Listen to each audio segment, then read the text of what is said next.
Bienvenidos a un episodio más a EcoPoint Podcast y en este episodio tenemos a Víctor Cervantes, director de la Agencia de Energía del Estado de Jalisco. ¿Qué tal, Víctor? ¿Cómo estás? Jorge, un saludo, muy bien, gracias por la invitación a tu podcast. Pues es un placer tenerte aquí. Muchísimas gracias a ti también por aceptar esta invitación y me encantaría que nos platicaras un poco más de ti, un poco más de la agencia y pues tu trayectoria en este mundo de las energías. Por supuesto que sí, Jorge. Bueno, yo soy ingeniero de formación, ingeniero eléctrico. Okay. Hice una maestría en sistemas eléctricos de potencia. Ya hace aproximadamente 8 años que me gradué. Y también soy un apasionado de las ciencias sociales. Estudié unos semestres de filosofía. Actualmente estoy por hacer un posgrado en economía política. Y pues bueno, mucho de esto confluye con el trabajo que también hacemos en la Agencia de Energía. Una buena parte de las actividades del organismo que te platicaré un poco más adelante con más detalle son actividades de carácter social que implican el desarrollo de políticas públicas, que es una amalgama entre actividades de carácter técnico, de carácter estrictamente jurídico y también el de conocimiento acerca de cuál es el estado actual en materia del mercado eléctrico en México, el estado actual acerca de las tendencias tecnológicas que llegan al país. Y todo esto, pues, dentro de un marco regulatorio que es bastante amplio, que no me dejarás mentir, es muy compleja en ocasiones la regulación energética, porque Demasiado. además de estar sujetos, ¿no? A nivel técnico, por ejemplo, si yo voy a importar, por ponerte un ejemplo, cualquier electrodoméstico al país, debe cumplir con una serie de normativas, certificaciones, por ejemplo, la UL, la IEEE, etcétera. También en México hay regulaciones, hay una norma oficial mexicana, existen otro tipo de regulaciones que también, de alguna manera, eh, regulan el cómo se van a cómo van a interactuar estos equipos con el sistema eléctrico mexicano. Y esto, si vas extrapolándolo a todo el conjunto de elementos que tenemos en nuestro sistema eléctrico, pues se vuelve muy complejo en ocasiones de evaluar. Y pues bueno, como te comentaba, en la Agencia de Energía, al ser un organismo estatal, nosotros tenemos una función muy clara, que es la promoción y el desarrollo del sector energético del Estado. A manera de Ujú. resumen, las agencias de energía no son una figura nueva. La primera agencia de energía ya tiene aproximadamente 9 años de haber sido creada y su función principal fue en su momento el crear una figura más dinámica que permitiera aprovechar lo que en aquel entonces era el nuevo marco regulatorio que venía con la publicación de la ley de la industria eléctrica a finales de 2013 y entra en vigor en 2014. Entonces se vio pues una apertura regulatoria de lo que fue el sector eléctrico y parte del sector de hidrocarburos. Se permitió de manera más organizada el poder hacer importación de hidrocarburos, hacer comercialización, no nada más dependiendo de la distribución de Pemex en sí mismo. Y también en la parte eléctrica se les dio a los privados la oportunidad de poder entrar como comercializadores, de poder entrar como generadores, bajo las directrices del mercado eléctrico mayorista que era operado por el SENACE y regulado por la Comisión Reguladora de Energía. Este nuevo marco regulatorio trajo muchos retos. Primero, entenderlo. Era un marco que se estaba gestando, que tenía por delante una cantidad impresionante de regulación secundaria, de acuerdos, disposiciones administrativas, etcétera, que tenían que complementarlo. Entonces, fue un trabajo que implicó, pues, un estudio de varios años, que fue lo que me llevó a estar en este cargo, pero también comentarte que las agencias tenían esa vocación. Se crearon como un organismo técnico especializado en la promoción económica, en la inversión de desarrollo de proyectos energéticos. El reto era traernos proyectos de generación en aquel entonces a gran escala, el traernos proyectos de infraestructura para el transporte y logística de hidrocarburos, que también sigue siendo un reto a nivel estatal, y por otra parte, el facilitar, ¿no?, a estas empresas el aterrizaje, el comprender. Si para uno que ya de alguna manera, al menos en lo particular, inicié mi carrera profesional justo cuando arrancaba esta nueva regulación, no me imagino alguien que viene de otro país que apenas ni siquiera entiende español, ¿no? Entender la complejidad de la regulación y poderse Claro. instalar aquí en México. Entonces, esa es la función principal de las agencias, el poder tener una oficina en cada estado que facilite la atracción de inversiones en materia energética, ya sea generación, ya sea eficiencia energética, ya sea cualquier producción de equipos relacionados con energía, infraestructura de transporte de hidrocarburos, gas natural, etcétera. Esa es la función principal de una agencia de energía. Súper. Oye, Víctor, por ejemplo, esta carrera que estás estudiando, perdón, me dijiste que se llamaba. Actualmente estoy por iniciar un posgrado en economía política. Mi formación es Ok, ingeniero eléctrico y tengo maestría en sistemas de potencia. ok, muy bien. Y por ejemplo, ¿cómo complementarías con lo que estás estudiando actualmente con el cargo que tienes? ¿Hay Sin alguna duda, manera de complementarlo, me imagino, sí, verdad? ¿Y de qué manera sería? por supuesto. Bueno, ¿cómo decirlo de manera muy sintetizada? Cuando uno es un estudiante de ingeniería, sobre todo, también tú eres ingeniero, no me dejarás mentir en este aspecto. eh, Sí, claro. Uno se apasiona por la tecnología, ¿sí? Se apasiona por entender la operación y poder hacer diseño de componentes de control, por ejemplo, electrónicos, etcétera. El hacer diseño de instalaciones, lo que sea que a un ingeniero le apasiona, pues, por supuesto que siempre se va a relacionar con el campo de aplicación tecnológica. Pero resulta que Claro. hay una regulación que nos va a decir, nos va a marcar la pauta de qué se puede hacer y qué no se puede hacer. Y además de esta regulación, no es lo mismo cuando vamos directamente como empleados a hacer una instalación eléctrica, vamos a hacer una implementación de algún equipo, vamos a diseñar un equipo, que ver esta misma acción desde otra perspectiva. ¿Qué llevó a que esto se diera? Pongo un ejemplo. Una central eléctrica, ¿qué función tiene? Aparte de producir energía, Ok, pues generar un insumo que genera bienestar social, le da a la industria la factibilidad de operar y brinda a la población además un servicio que es al día de hoy indispensable. Entonces, ¿qué es lo que le da factibilidad a esto? Si le preguntas al Estado es pues dar el servicio, ¿sí?, público. Si le preguntas a un privado es generar un rendimiento, generar un retorno. Y es aquí donde se vuelve un ejercicio financiero. Si tú vas a venderle paneles solares a una casa, pues quizá lo primero que va a motivar al cliente a buscarte es que está pagando muy caro el recibo. Pero por supuesto que no te va a hacer, sí, a claro, menos el que sea un ahorro entusiasta, antes que la así ecología, yo creo. es un entusiasta que está muy interesado en implementar tecnologías nuevas. En mi caso, yo tengo baterías en mi casa desde hace ya un tiempo y me gusta mucho estar experimentando con cosas nuevas, pero la gente común busca ahorrar por encima de los beneficios económicos, perdón, ambientales y demás que pueden tener de manera tan transversal este tipo de tecnologías. La gente busca ahorrar. Por supuesto que no te va a hacer, o a lo mejor de cada 100 prospectos, dos van a querer, por lo que te digo, no van a hacer un contrato contigo Sí, si le claro. vas a decir que va a costarle el triple de lo que están ahorita pagando. Entonces, el ejercicio se va volviendo más complejo a la hora que vas escalando los proyectos. Eh, para una casa es muy fácil hacer un ejercicio de un retorno de una instalación fotovoltaica. Simplemente ves el costo de los equipos, haces un dimensionamiento, obviamente, ves cuánto están pagando, cuántos kilowatts hora representa y haces un macheo y ves si es o no más barato. En el caso de un proyecto a gran escala son muchos más factores, porque tú asumes que, por ejemplo, la energía cada año va subiendo de precio. Incluso en los últimos años me ha Ujú. tocado ver que va por encima de la inflación oficial, alrededor del 8-10%. Eh, en el mercado mayorista no, van bajando. En ocasiones bajan, suben, se vuelve más complejo.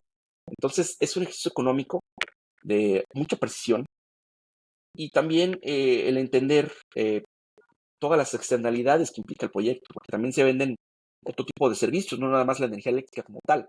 Se vende potencia, se venden servicios conexos, se acreditan certificados de energía limpia. Son elementos que van integrando una, un análisis financiero. Y esa es la razón principal por la que me he interesado por el tema de las finanzas y también por el tema económico. Porque a fin de cuentas el modelo del mercado, su base, no es tanto una base técnica, es una base económica.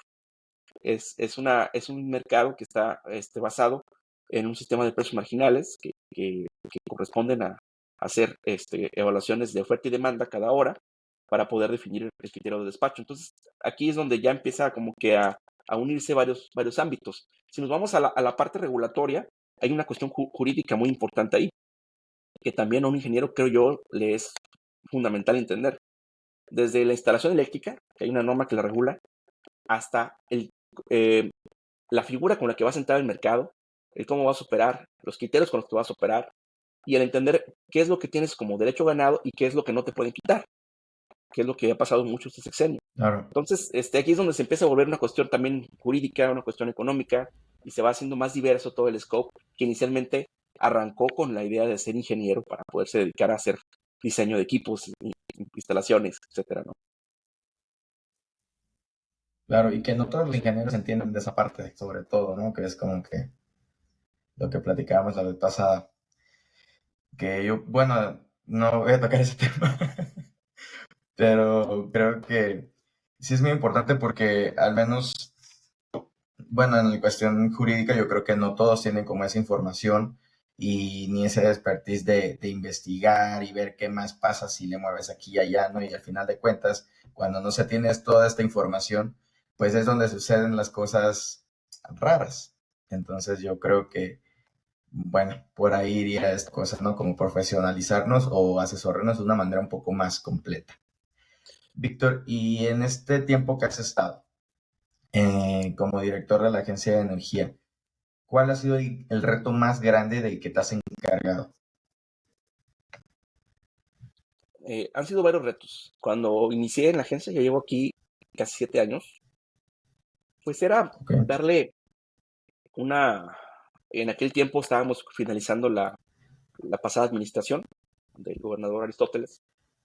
Y pues ahí la cuestión era dejarle a la agencia una línea ahora sí que de trabajo.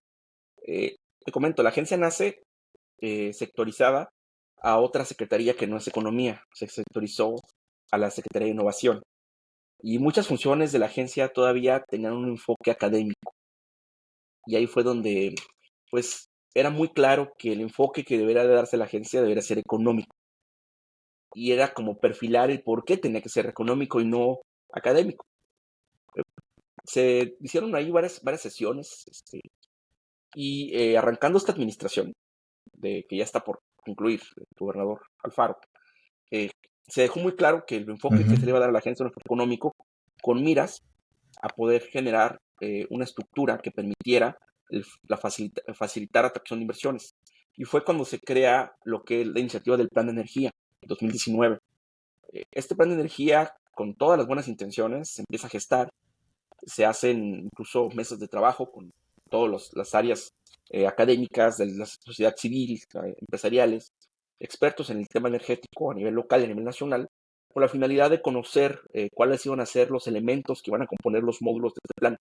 El plan tenía al fin de cuentas 4 módulos, era un módulo de generación de energías renovables, otro módulo de hidrocarburos, tenemos un módulo relacionado con ahorro y uso eficiente de la energía y otro más que tenía que ver con un desarrollo energético integral.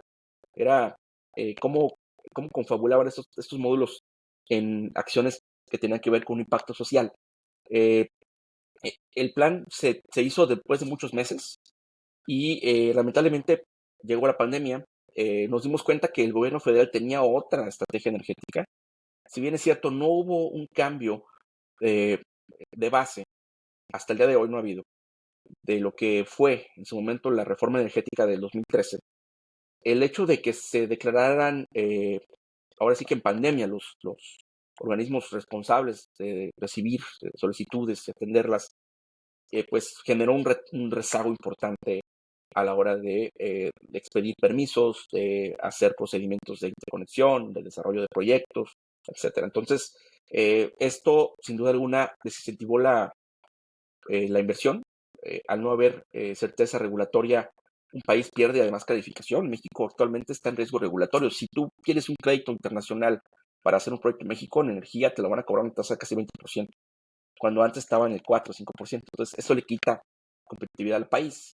Y lamentablemente esto nos llevó a tener pues un descenso importante en la cantidad de solicitudes de proyectos y pudimos concluir varios de los que originalmente habían arrancado, que pudieron soslayar todas las dificultades que se presentaban a lo largo de su desarrollo. Sin embargo, seguía siendo pues una dificultad el poder llevar a cabo un plan que se basaba enteramente en un mercado abierto y competitivo.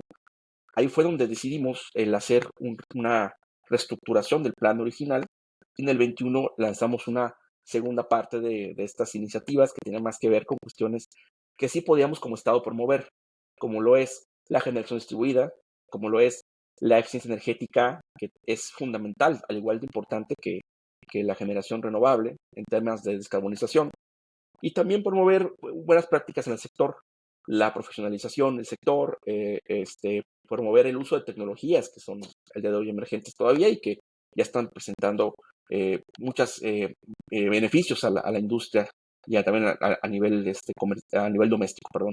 Eh, esto ha sido un reto. El reto principal, te diría yo, como resumen, ha sido el poder estructurar la agencia, el poder darle una forma de trabajo, el poder definir cuáles son los criterios bajo los cuales va a operar, porque te puedo asegurar que ningún estado hace algo diferente. Al día de hoy, tengo al último corte, hay casi 20 agencias, eh, algunas están creando todavía, pero estamos hablando de que la mayoría de estados tienen agencias. Y ninguna agencia hace algo diferente a Sí, lo claro. que aquí hemos propuesto. O sea, las líneas de trabajo son las mismas. Por más que llegue un gobernador, que llegue cualquier funcionario a una agencia, no te va a poder promover algo que sea distinto a lo que ya hemos hecho aquí o hemos tratado de hacer aquí. En su momento éramos ambiciosos, te soy honesto, quisimos hacer de esta agencia algo más grande. Claro. Quisimos arrancar con hacer del gobierno estatal un participante del mercado que fungiera de manera más directa en los procesos de transacciones de mercado. Tenemos en Jalisco una industria muy grande, sobre todo maquiladoras que te puedo resumir que en su conjunto demandan más de 200 megawatts, nada más en una zona del área metropolitana. Entonces, ese tipo de demandas, por supuesto que pueden ser atractivas para un inversionista que desea hacer un proyecto de generación. Pudimos haber hecho proyectos muy grandes, y si la agencia podría participar como suministrador calificado, como comercializador no suministrador en el mercado, pudo haber facilitado que estas fondos de inversión tuvieran los contratos o, sí, los contratos o intenciones de compras necesarios para poder apalancar su inversión. Claro. De hecho, bueno, yo llevo poco tiempo aquí en Jalisco, pero sí he visto y pues he investigado un poco, ¿no? Y ustedes, la agencia de aquí, es como que realmente sí hacen un poco más, no, bueno, para no entrar en conflicto, pues hacen cosas diferentes, distintas a los que hacen otras agencias, pero en tu experiencia, desde tu perspectiva, ¿qué crees? O sea, ¿qué es lo que realmente les hace marcar esa diferencia con las demás, independientemente de si otras están creando o no? Es una buena pregunta. Mira, eh, yo creo que es la experiencia que tenemos aquí. Te digo, creo que soy el funcionario que más tiempo lleva en una agencia, eh, ya prácticamente 7 años, y pues bueno, mm, ha habido rotación, ha habido cambios de administración, ha habido cosas en otros estados y a veces es querer, no es, a día de hoy creo yo, no es necesario tratar de encontrar el hilo negro, algo que ya se le ha dado muchas vueltas. Este, y yo creo que vale mucho la pena, y eso creo que ha pasado aquí de manera fortuita, que sí sea alguien con experiencia técnica quien ocupe el cargo, porque ¿qué pasa si entra un político? Empiezan a aprender. Entonces, es en lo que aprende ya se te acaba la administración y realmente vas a acabar haciendo lo mismo que hacen todas las agencias. Por una simple razón, el Estado tiene funciones muy limitadas en materia energética. La competencia es federal. Entonces, el Estado tiene que limitarse a la promoción. Puede ser creativo, por supuesto que puede ser creativo. Puede incidir, como por ejemplo, puede incidir de manera financiera en proyectos. Puede incidir como un ente auxiliar en la evaluación de la calidad de la infraestructura que se desarrolla, puede ser un promotor de estas certificaciones, puede también generar padrones, puede de alguna manera incidir en políticas que tengan que ver directamente con la descarbonización. Creo que lo que más puede hacer un Estado, y le están aceptando algunos, aquí nos espera un poquito más de tiempo poder alcanzar esto, pero un impuesto al carbono es una buena iniciativa, bien hecho. Eh, es donde un Estado podría generar un ecosistema que permitiera el incentivar el desarrollo de proyectos que tengan un componente de descarbonización y el generar un mercado local de bonos. Eso algunos estados ya lo están actualmente practicando. Falta mucha maduración. Es una competencia que sigue siendo federal. Se están aprovechando de una laguna legal que yo estoy seguro que el gobierno federal, al menos en el momento que te lo digo, no lo está actualmente de manera adecuada atendiendo. Pero el estado hasta ahí no tiene más funciones que ser un promotor. Entonces, el querer hacer otras cosas, pues es un riesgo a veces, terminas topándote con pared porque dependes de la iniciativa federal. Pero, pues sí, sí ha habido agencias en las que he visto que ha habido planes muy interesantes y iniciativas muy, muy buenas.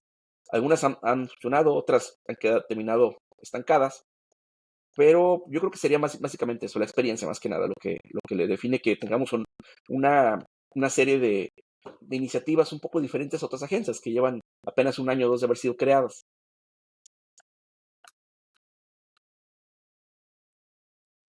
Y aquí en Jalisco ya se están implementando algunas de estas iniciativas que mencionas, o Sí, cuáles ya algunas, por han sido ejemplo, mira, implementadas. la que iniciamos que tuvo más fluencia, por ejemplo, fue la del financiamiento. Iniciamos con un financiamiento a proyectos verdes. Ujú. También tenemos en SEDECO un plan de incentivos un poco diferentes a los financiamientos que maneja FOJAL, que tiene que ver con un programa de reactivación económica que se creó a raíz de la pandemia, pero que se ha seguido replicando para los sectores de las pequeñas y medianas empresas, donde pues sí ha habido un flujo interesante de proyectos. Tenemos un padrón de proveedores, tenemos también un programa que estamos ya en proceso de irlo madurando, pero pues ahí va, que con la GZ, que tiene que ver con el financiamiento de proyectos de ahorro de energía. No sé si me escuchas, como que me está pareciendo ahí que... Ah, ok, creo que sí sigue la Sí, te conexión, ¿verdad? escucho. Ok, ok, muy bien. Sí, sí, te Eh, estoy escuchando perfecto, no te como, preocupes. ok, me apareció un mensaje que estaban desconectados. Como te comentaba, iniciamos esta parte del financiamiento. No. Otra cosa que creo yo ha sido muy, muy buena es la atención que le hemos dado a los grandes usuarios. Al día de hoy te puedo decir que hemos recibido a cientos de, de solicitudes de atención en gestiones de proyectos, centros de carga, sobre todo, que es lo que más ha crecido últimamente a raíz del nearshoring. Y hemos sido un organismo que se ha encargado de ayudarles a hacer las gestiones, a darles una orientación adecuada para poderlos llevar a buen puerto. Muy bien. Y por ejemplo, ¿de cuánto es ese monto de inversión anual que se hace para esta reactivación económica? Un aproximado. No es muy, muy alto, no es muy alto. Mira, arrancamos con el COVID, si mal no recuerdo, eran casi 1,000 millones de pesos. Fue bajando con los años. Al día de hoy creo que está muy bajo. Necesitamos que la siguiente administración de verdad le vea el potencial que tiene esto, los incentivos. Este último año fueron como Vuelva a 80 subir. millones, fueron 80 millones.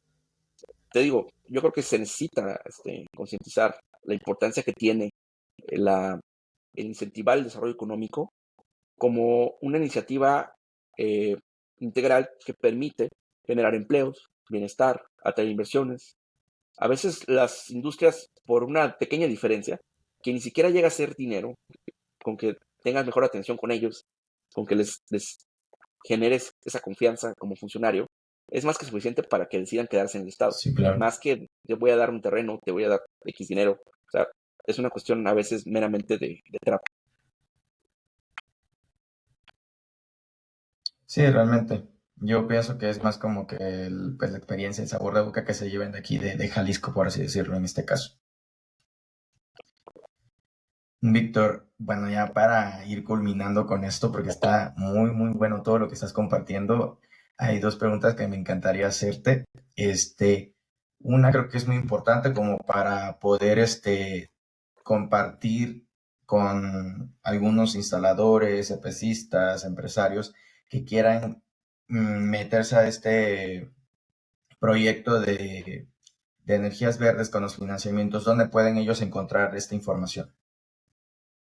La pueden encontrar en la página de la Secretaría de Desarrollo Económico, en la página de la Agencia de Energía también, y en FOJAL, la página del Fideicomiso Impulso Jalisco, perdón, de FOJAL, Fideicomiso Jalisco. Ahí pueden encontrar Ujú. información de los programas actuales de financiamiento. Quizá por los tiempos que corren actualmente, que estamos ya Ok, a ¿y escasos qué 2 meses requisitos de... mínimos deberían de tener para poder formar parte del Ok, padrón? los que están en el padrón, creo que por ahí tuve un tema de conexión, pero te comentaba que estamos actualmente ya en proceso de cierre, nos quedan escasos 2 meses de Sí, se te estoy administración, escuchando. pues va a estar un poco más lento el proceso de respuesta, pues puede que así sea, pero te decía que pues la cuestión ahí es que tengan experiencia Claro. comprobable, que tengan certificaciones mínimas, me gustaría que fueran más, pero pues se les pide una serie de documentos muy básicos para, primero, constatar que están debidamente construidos, que tienen proyectos reales operando, que los instaladores están capacitados, ni siquiera quien se encargue de llevar la gestión del proyecto esté capacitado, y es básicamente lo que estamos pidiendo.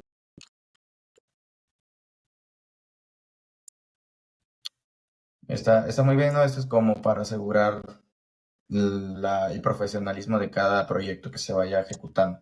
Sí, sin duda, mira, me ha tocado ver de todo, me ha tocado recibir gente te lo puedo decir así abiertamente, sin experiencia, eh, que uno, por ejemplo, un par de fontaneros que me decían, oye, ¿sabes qué? Yo vengo contigo porque necesito que nos des una capacitación. Bueno, la agencia en ocasiones facilita que se den ciertas capacitaciones, pero no es un programa permanente. Pero querían ellos, sin ninguna experiencia en instalaciones eléctricas, empezar a hacer integración de proyectos fotovoltaicos, ¿no? No descarto que lo hayan hecho, nada más digo que tengo mis dudas que haya sido de una manera profesional, porque sí requiere tener competencias, quizá no ser un ingeniero, pero sí tener competencias técnicas mínimas a la hora de hacer una instalación eléctrica, para que la instalación eléctrica no sea un foco de riesgo, tanto de la parte de la integridad material como de la integridad física de las personas. Eh, al día de hoy te digo, hay muchos Claro. técnicos o gente que se dedica a esto de manera no profesional, que hacen instalaciones muy malas, que generan, pues como te digo, un factor de riesgo interesante y que pues sin duda necesitamos empezar a atender, porque esta gente que de manera improvisada entra en el sector, pues hace dos cosas, ¿no? Genera una competencia desleal porque muchas veces van por el precio, el mínimo precio posible, y la otra es que eh, están haciendo que la gente desconfíe de la tecnología. Y por otra parte, y esto creo que es lo que más debería Claro. incentivar a la gente a ser mejor eh, profesional, es el que de verdad vean el potencial que implica el formalizarse como una empresa, el formalizarse como un profesional, porque yo te aseguro que alguien que se ha dedicado a poner proyectos de 3 4 kilowatts en casas con ninguna consideración de las normativas ni nada, difícilmente va a poder aspirar a hacer proyectos de 100 200 300 kilowatts. Es muy complicado que lo pueda hacer de manera adecuada. Porque las empresas tienen otros estándares, porque muchas veces van a necesitar financiamiento y ninguna empresa de financiamiento va a querer financiar a alguien que no está capacitado. Entonces, yo creo que un incentivo para estas empresas, para estas personas, es Sin que de duda. verdad vean el potencial que implica profesionalizarse.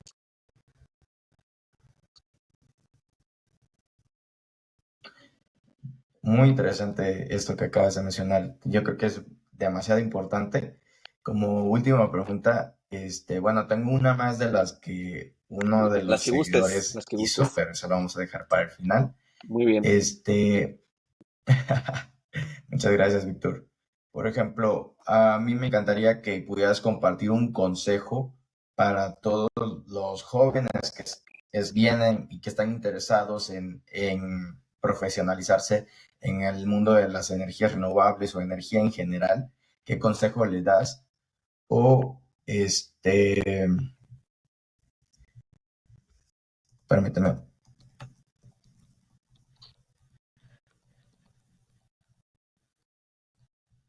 o que o a los profesionales, ¿qué consejos les das? ¿No? Bueno, independientemente de que se tengan que profesionalizar, pero ¿qué consejo le das a las nuevas generaciones que, pues ¿qué consejo le das a estas nuevas generaciones que están interesados en el mundo de las energías? Con eso. Por supuesto, pues mira, híjole, de entrada, a mí me hubiera gustado que existiera una carrera de energía cuando estaba acabando la prepa. No existía. Eh, al día de hoy, tengo años que no soy docente, pero ya me tocaba ver eso. El cómo la tecnología te va limitando en tu capacidad de atención. Lo vemos hasta con nosotros mismos. No sé si te ha pasado que Sí, es más claro. complicado ahorita que te pongas a leer un libro sin que estés distrayéndote cada cierto tiempo, ¿no? ¿Por qué? Porque el celular Scrollear. te ha generado esa, así es, esa forma pues de vivir prácticamente el día a día. Y otro reto muy importante es cómo la inteligencia artificial ya está llegando y a veces puedes pensar que, bueno, es que el estudiante tiene muchas facilidades para poder hacer trampa, ¿no? Pero pues eso se va a reflejar en una limitada capacidad de análisis una vez que ya sea un graduado. Y yo creo que lo más importante que debe tener un profesional sobre estas áreas técnicas es tener una buena base de las ciencias básicas, o sea, matemáticas, trigonometría, si te vas a dedicar a la ingeniería eléctrica, muy sólidas, física sobre todo, física es muy importante. Y es algo en el que, la verdad, el país está muy, muy rezagado. Tenemos muy bajos niveles en cuestión de habilidades matemáticas en los jóvenes y eso es un lastre muy importante para poder tener ingenieros competentes que tengan la capacidad de generar soluciones, porque eh, el no entender lo que estás haciendo, el creer que lo entiendes, pero no entenderlo realmente, va a implicar fracasos a la hora de poder aterrizar de manera exitosa un proyecto. Y lo he visto muchas veces. He visto muchos jóvenes que confían en que saben lo que están haciendo, pero al no comprender las bases bajo las cuales están planteando lo que están planteando, eh, han tenido Mm. importantes pues fracasos que les ha costado mucho dinero, no más a ellos, a los empleadores, a las personas que invirtieron en los proyectos. Y son cosas que a veces están ahí ya hechas y que sabes que es un foco que puede causar en un futuro problemas, pero es justamente por esto, por la falta de formación básica. Si un alumno se empeña de verdad en sus primeros años de carrera a ser un excelente estudiante con fundamentos matemáticos bien claros, con física y demás, te aseguro que va a ser muy difícil que no tenga la noción de lo que está haciendo, sin importar que tenga experiencia o no. Y es algo que exhorto a los jóvenes a que hagan, de verdad, que estudien las ciencias básicas de manera adecuada.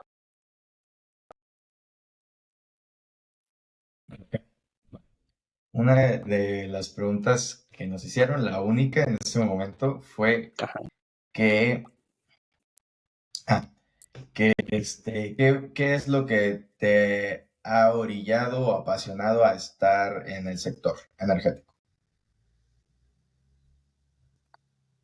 Sí, es muy común cuando decidimos ser ingenieros, el que nos guste experimentar con las cosas. Yo creo que te llena satisfacción ver que una instalación funciona, que está generando los resultados que esperas desde un principio. Esto es lo que más me ha motivado, ver que funcionan las cosas en las cuales incido. Proyectos, me ha tocado a mí trabajar antes de estar aquí en proyectos de generación, por ejemplo, a gran escala, en la parte del comisionamiento de las centrales, en la cuestión de las pruebas de rendimiento, y ver la central funcionando después de 10 9 años, para mí es satisfactorio, incluso con los parámetros que originalmente yo establecí en la operación de la central. Yo creo que el ver funcionar lo que haces es para mí una satisfacción. El saber también que lo que hago influye de manera directa con los sectores productivos, con la sociedad, también es una satisfacción. Y ya concretamente en la parte de gubernamental es un poquito más abstracto a veces ver los resultados, soy honesto, pero estoy seguro que también algo bueno debe haber, ¿no? Así es, mi estimado Jorge. Muy bien, Víctor. Pues la verdad te agradezco infinitamente el tiempo A que ti te por la has invitación. tomado para compartir tu experiencia. ¿Perdón? Digo que a ti por la invitación. Muchas gracias por hacer esta invitación a tu podcast. No, pues es un gusto, la verdad, tenerte aquí. Yo te he visto, te he escuchado y la verdad que pues hay cierta admiración hacia ti, hacia tu persona, hacia el profesionalismo que tienes y que compartes de una manera, creo que bastante muy buena y que espero que las personas también se puedan llevar esa parte de ti, ¿no? De una manera a lo mejor no tan, pues creo que te has abierto bastante cosas que también siempre compartes con otras cosas, pero esperemos que lleguemos a nuevas personas, nuevos oyentes que estén interesados en esto y que pues se lleven estas anécdotas y experiencia de ti que has compartido con muchísimo respeto y muchísimo profesionalismo. La verdad, muy agradecido contigo por esta oportunidad que nos has brindado. Muchas gracias, Muchas Víctor. gracias, Jorge. Que tengas excelente tarde. Igualmente, hasta luego.